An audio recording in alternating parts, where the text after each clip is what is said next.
कमर हो कि मटका हो, मारता कितना झटका हो। देख के तोहरा चाल के सजनी दिलवा गइल अटका हो। नजरिया के तीर चला के दिलवा में आग लगावेलू। हंसी के झोंका से पागल हमके बनावेलू। ए राजा इतना मत बोला, दिलवा के राज न खोला। हमरो नजरिया घायल बा, धीरे धीरे बात बोला।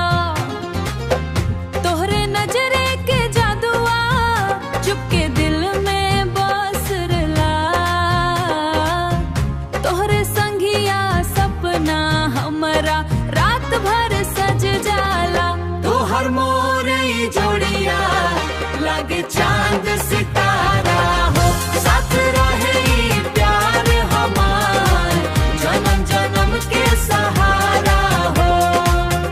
तोहर मोरई जोड़िया लागे चांद सितारा हो। साथ रहे प्यार हमार जन्म जन्म के सहारा हो। गाल तोहर गुलाब जैसन, होठवा रस के प्याला। तोहरे पीछे घूमत रहेला ई दिलवा मतवाला। झूठा झूठा बात बना के दिलवा मत बहकावा। पहले प्यार निभावे के वादा, फिर हमके अपनावा हो। तोहर मोरई